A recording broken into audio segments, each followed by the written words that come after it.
जय माँ भवानी दोस्तों। आज हम कुछ ऐसी बातें करेंगे जो माता काली से जुड़ी हुई है और इस समाज में फैली हुई है, और उन बातों पर प्रकाश भी डालेंगे कि वह सही है या गलत। तो दोस्तों, सबसे पहली चीज़ माता काली को लेकर यह कहा जाता है कि गृहस्थ व्यक्ति माता काली की पूजा नहीं कर सकता या उसको पूजा नहीं करनी चाहिए, या घर में माता काली की पूजा नहीं करनी चाहिए। तो दोस्तों, यह पूर्णतया गलत है। एक गृहस्थ व्यक्ति अपने घर पर माता काली की पूजा कर सकता है, माता काली के मंत्र का भी जप कर सकता है, और माता काली की भी साधना गृहस्थ व्यक्ति अपने घर में कर सकता है। दूसरी चीज़ है दोस्तों कि माता काली की मूर्ति या तस्वीर व्यक्ति को अपने घर में नहीं लानी चाहिए, वरना आपकी समस्याएं बढ़ जाती है, घर में क्लेश होने लगता है। यह बात भी पूर्णतया गलत है दोस्तों। माता काली की पूजा जिस घर में होती है, वहाँ से सभी प्रकार के कलेश शांत हो जाते हैं।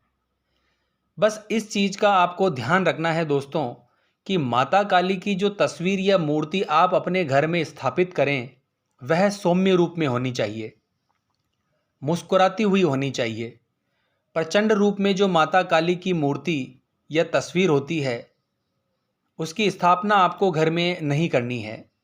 सौम्य रूप में विराजमान माता काली की मूर्ति या तस्वीर आप अपने घर में स्थापित कर सकते हैं और उनकी पूजा पाठ कर सकते हैं।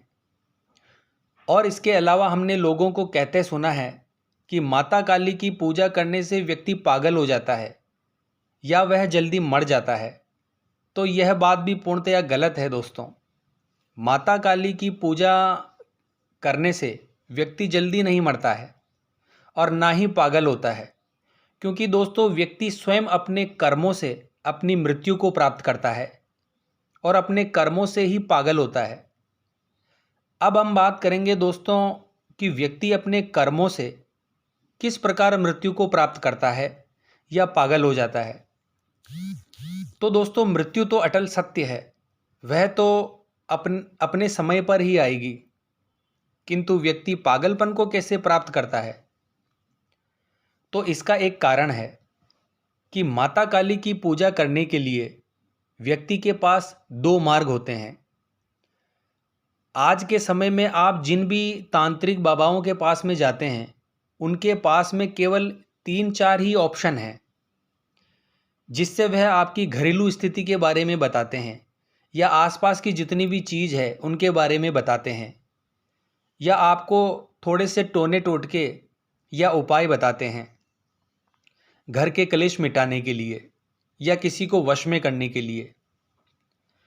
तो वह देवी देवता मुख्यतः माता काली, भगवान भैरव या हनुमान जी महाराज या फिर लोक देवी या लोक देवता, यह सब होते हैं।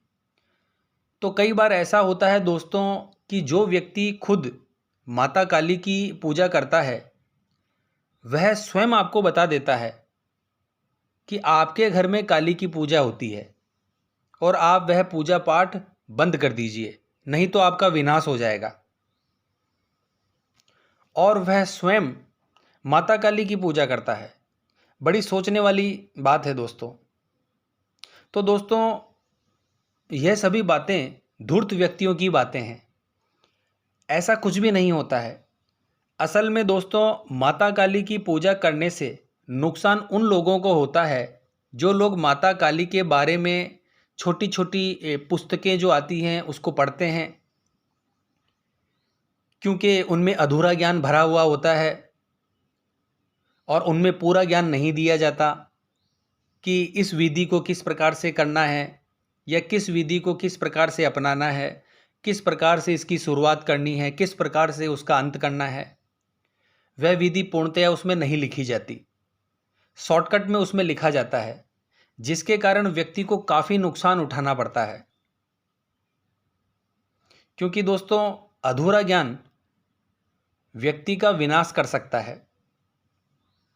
माता काली के नाम पर यदि आप टोने टोटके सीखना शुरू कर देते हैं या किसी भी प्रकार का काला जादू शुरू कर देते हैं या फिर किसी प्रकार की सिद्धि के चक्कर में पड़ जाते हैं, तब आपके साथ यह घटना घटित होती है कि या तो आप पागलपन को प्राप्त हो जाते हैं, मानसिक संतुलन आपका बिगड़ जाता है, या फिर आप बीच में ही पूजा छोड़ देते हैं, या जो भी माता काली से जुड़ा हुआ सामान आप लेकर आए हैं, तस्वीर, मूर्ति, माला, यंत्र, उन सब का आप त्याग कर देते हैं, उसको विसर्जित कर देते हैं।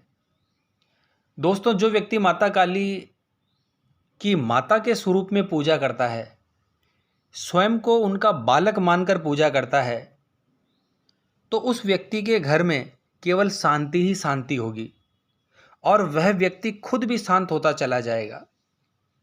क्योंकि माता काली अकेली पूरा अंश नहीं है।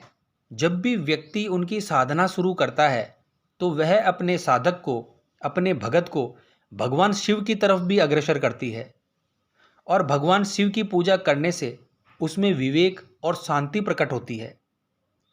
और साथ ही साथ भगवान शिव की पूजा करने के बाद में वह उस व्यक्ति को भैरव की पूजा की ओर अग्रसर करती है, जो उनमें भैरव का तत्व उजागर करता है और उनमें रक्षा का गुण उत्पन्न होता है। यह गुण उत्पन्न होने के बाद में माता काली के द्वारा प्राप्त आपके पास जो भी सिद्धियां या शक्तियां हैं, इसका प्रयोग आप शांत दिमाग से करते हैं और केवल लोगों की रक्षा हेतु करते हैं, जन कल्याण के लिए करते हैं। इसका उपयोग आप अपने स्वार्थ के लिए नहीं कर सकते।